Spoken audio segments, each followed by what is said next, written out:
प्रथम म क्षमा माग्दछु, मेरो आँखाको समस्या छ। फोकस आँसु आउँछ, त्यसलाई अन्यथा नलिनु होला।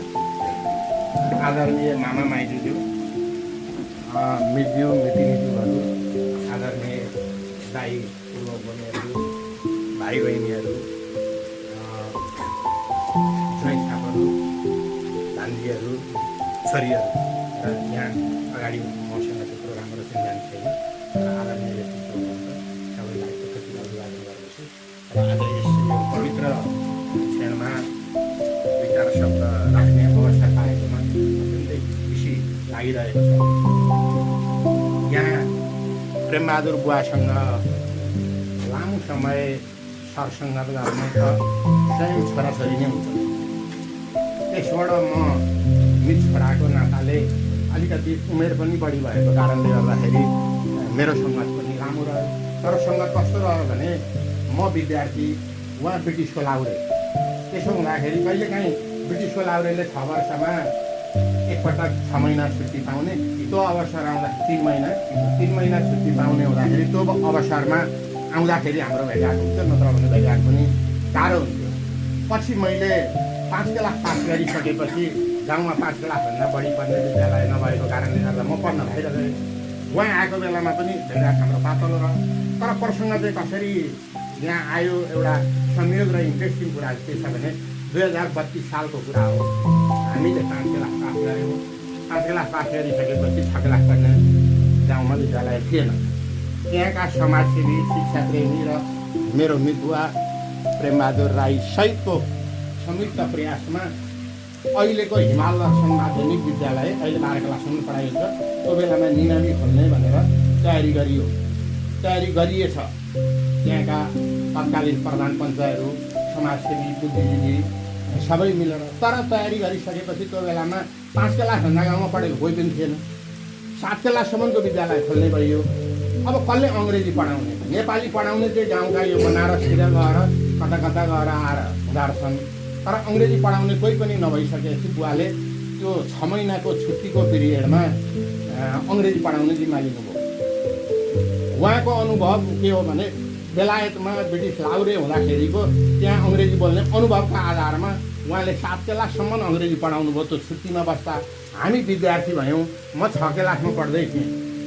अब अघि मेरो मिज्यूले पनि भनिसक्नुभयो कस्तो परम्परा थियो, यो देशैभरिको होला सायद। हाम्रोमा कस्तो परम्परा थियो भने ब्रिटिसका लाउरेहरू, इन्डियाका लाउरेहरू प्राय गरी जनजाति हुन्। ती जनजातिहरू लाउरेबाट छुट्टीमा घरमा आउँदाखेरि अलिकति पैसा पनि बढी ल्याउने, उपहार पनि बढी ल्याउने। अनि छेत्री बाहुनहरू चाहिँ कोसेली लिएर जाने, एउटा भाले लिएर जाने। भाले लाउरेलाई टक्राउने, लाउरेले 1 तोलाको सुनको औँठी लगाइदिने।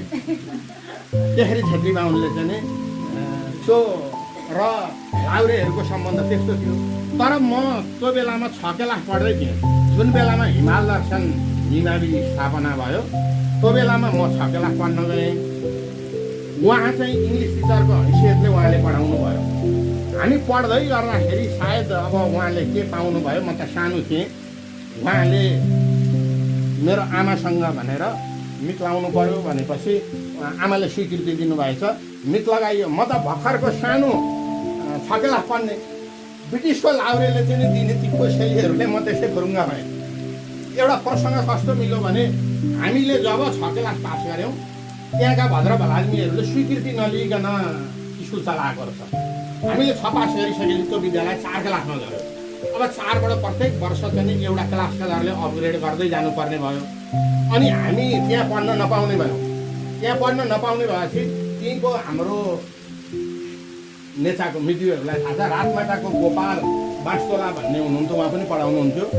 हामी 17 जना थियौँ 6 क्लास पढ्ने। 4 क्लासमा विद्यालय झरिसकेपछि ती 17 जनालाई ओखलढुङ्गाको सदरमुकाममा लगेर भर्ना गरिदिनु भयो। भर्ना गरिदिएपछि हामी ओखलढुङ्गा पढ्न थाल्यौँ। विद्यालय 4मा झऱ्यो, अर्को साल 5मा गयो, अर्को गर्दै अहिले त्यो विद्यालय 12 क्लासमा पुगेको छ। त्यसरी उहाँ शिक्षे र म विद्यार्थीको हैसियतमा पढ्दाखेरि केमा आकर्षण भयो, पहिला बाहुनले कोसेली लिएर लाउरेबाट राम्रो उपहार पाउने परम्परा तोड्दै लाउरेले नै म सानो मान्छेलाई लगेर निक्लाउनु भयो र आज हामी यो अवस्थामा चाहिँ नि यहाँ जमघट भइरहेका छौँ। मेरो एउटा सानो प्रसङ्ग के आयो त्यो बेलामा भने ब्रिटिसको लाउरे, म गाउँको मान्छे, गाउँमा त्यो बेलामा ती राम्रा खालका ज्याकेटहरू किनेर लाउने चलनै थिएन। उहाँले मलाई एउटा ज्याकेट ल्याइदिनु भयो। त्यो बेलामा एउटा सिफर कलम भन्छ, धेरै महँगो कलम रहेछ त्यो, सिफर भन्ने थियो, मलाई याद छ। त्यो किन राम्रो कलम रहेछ भन्ने मलाई लाग्यो भने मलाई पढाउने हेड सर नारायण बहादुर सैजुले चाहिँ नि ओखलढुङ्गा म 7 क्लास पढ्न गइसकेपछि त्यो कलम मलाई चाहिँ म तँलाई पैसा दिन्छु मोटो भन्नु। तर त्यो मैले दिन मानिनँ। किन मानिनँ भने मलाई उपहार थियो। जब हेड सरले त कलम मागिसकेपछि त यो कलम त निकै इम्पोर्टेन्ट रहेछ, त्यसैले मैले जोगाएर राख्नुपर्छ भनेर मैले जोगाएँ। तर कस्तो भइदियो भने त्यो कलमले मैले लेख्दै गर्दाखेरि एक दिन कलम हरायो। कलम हराएपछि मलाई धेरै पीडा भयो। पीडा भएपछि त्यो बेलामा हामी दाउरामा भात पकाउने चलन थियो। अनि हामी विद्यालयबाट आयौँ, कलम हराएको पीडा छँदै थियो। भात पकाउने बेलामा कलम हराएको पीडामा म झोक्रिएर अगेनानेर बसेको। त्यो बुवाले दिनुभएको ज्याकेट पनि डढ्यो। कलम पनि हरायो, कलमको पीडामा चाहिँ ज्याकेट पनि डढ्यो। त्यो बाल्यकालको मेरो चाहिँ नि त्यो सम्झना। त्यति बेला हाम्रो गाउँघरमा त्यति महँगो कलम किन्ने, त्यस्तो खालको ज्याकेट पाउने चलनै थिएन। त्यस हिसाबले त्यो पनि मेरो एउटा सम्झना छ। र 32 सालमा त्यो विद्यालय खोलिसकेपछि हाम्रो सम्बन्ध निकट हुँदै गयो। तर अघि नै मैले भने जस्तै उहाँ ब्रिटिसमा बस्ने, म पाहाडमा बस्ने, उहाँ बिदामा आएको बेला म कहिले कता गर्ने, त्यो गर्दै जाँदा मैले 2036 सालमा एसएलसी पास गरेँ। एसएलसी पास गरेपछि उच्च शिक्षा पढ्ने मेरो संयोगले अब सबै कुरो जुटेरै होला, मैले एसएलसी पास गरेर म उच्च शिक्षा पढ्न काठमाडौँ जाने बेलामा बुवा चाहिँ नि नेसामै आउनुभएको रहेछ छुट्टीमा। म अब उच्च शिक्षा पढ्न जानका लागि बिदा माग्न गएँ। बिदा माग्न जाँदाखेरि उहाँले मलाई चाहिँ आर्थिक पनि राम्रो सहयोग गर्नुभयो। त्योभन्दा पैसामा तुलना गर्न नसक्ने मलाई अभिभावकत्व दिनुभयो र म गएर उच्च शिक्षा पढेँ। 2049 सालमा मैले डिग्री सकेँ। जब बौद्धल पनि आयो त्यो बेलामा, बौद्धल आइसकेपछि सोलुखुम्बु जिल्लामा एसएलसीभन्दा माथि पढ्ने कुनै पनि कलेज +2हरू पनि थिएनन्। त्यहाँका शिक्षाप्रेमी, समाजसेवी, जनप्रतिनिधिहरू लगायत मिलेर पहिलो सगरमाथा सफल आरोहण गर्ने सर एडमन्ड हिलरीको आर्थिक सहयोगमा 2050 सालमा सोलुखुम्बु जिल्लाको सदरमुकाममा हामीले कलेज खोल्यौँ। आर्थिक सहयोग हिलरीले गर्यो। त्यसपछि कलेज खोलिसकेपछि बुवाले के गर्नुभयो भने उहाँ चाहिँ नेताको सोलुखुम्बुको सदरमुकामबाट नेता जान पैदल हिँड्ने 1 दिन लाग्छ। उहाँको मान्छेले हामी सदरमुकाममा पढाउने र मेरै नाताको सम्बन्धले गर्दा पनि त्यो कलेजलाई ब्रिटिस वेलफेयर स्किम रुम्जाटारबाट आर्थिक सहयोग जुटाएर फर्निचर किनिदिने, शौचालय बनाइदिने जस्ता अत्यन्तै महत्त्वपूर्ण कामहरू पनि गर्नुभयो सदरमुकाममा। त्योभन्दा अगाडि नै के गरेको थियो भने हाम्रो घर नजिकै केदार माध्यमिक विद्यालय छ अहिले, त्यो बेलामा केदार निमावि थियो। त्यो केदार निमाविको विकासका लागि आर्थिक सहयोग जुटाउने कामहरू गर्ने धेरै गर्नुभयो भने हिमाल दर्शन अघि मैले प्रसङ्ग जहाँ मैले 6 क्लास पढेँ उहाँले चाहिँ टिचरको रूपमा गर्नुभयो। त्यसको चाहिँ स्थापनादेखि त्यसको विकाससम्ममा महत्त्वपूर्ण योगदान गर्नुभयो। यसरी मेरो व्यक्तिगत जिन्दगीमा त म आज जो अवस्थामा छु त्यसको जल नै उहाँ हुनुभयो। त्यहाँको शिक्षा र समाजका लागि पनि महत्त्वपूर्ण योगदान गर्नुभयो। त्यसपछि अहिले बेलायतमा रहनुहुन्छ। म यस सन्दर्भमा के भन्छु भने उहाँको योगदान यो शब्दमा व्यक्त गरेर सम्भव छैन। हाम्रो 2टा गाविस छ, नेता बेलघारी र नेता बतासे। त्यहाँ धेरै राई बस्तीहरू छ।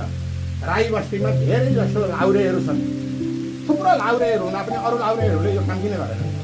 त्यही किसिमको आय आर्जन हुन्थ्यो होला बेलायतमा, त्यही किसिमको जागिर खाएका छन्। त्यसैले अरू लाउरेहरू हुँदाहुँदै पनि अरूले त्यस्तो चाहिँ समाजमा काम गरेको उल्लेखनीय योगदान केही पनि देखिँदैन। उहाँले चाहिँ शिक्षा क्षेत्रमा, स्वास्थ्य क्षेत्रमा, विकासका क्षेत्रमा गरिबहरूलाई गर्ने यी सारा कुराहरू चाहिँ महत्त्वपूर्ण योगदान पुर्याएकोले म सोलुखुम्बु बहुमुखी क्याम्पसमा पुर्याएको योगदानका लागि सोलुखुम्बु बहुमुखी क्याम्पस परिवारका तर्फबाट उहाँप्रति आभार प्रकट गर्दछु। सिङ्गो नेतालाई पुर्याउनु भएको योगदानप्रति म नेतावासी पनि हुँ, हामी मिल्नु पनि, हामी सबै नेताका हौँ। नेतावासीका तर्फबाट पनि म उहाँलाई हार्दिक आभार प्रकट गर्दछु। र अहिले अब उहाँ 2000 सालमा जन्मनु भएको भनेपछि 82 पुगेर 83 लाग्दै हुनुहुन्छ। जन्मका हिसाबले, नागरिकताका हिसाबले त 85 पुग्न लागिसक्नुभयो। त्यस हिसाबले अब उहाँको सुस्वास्थ्यको लागि, अब बाँकी दीर्घ जीवनका लागि र बाँकी जीवन अत्यन्तै सुखद र आनन्ददायी बनोस् भन्ने लाखौँ लाख शुभकामना व्यक्त गर्दै यो बोल्ने अवसर पाएकोमा अत्यन्तै खुसी व्यक्त गरेर बिदा हुन्छु। धन्यवाद।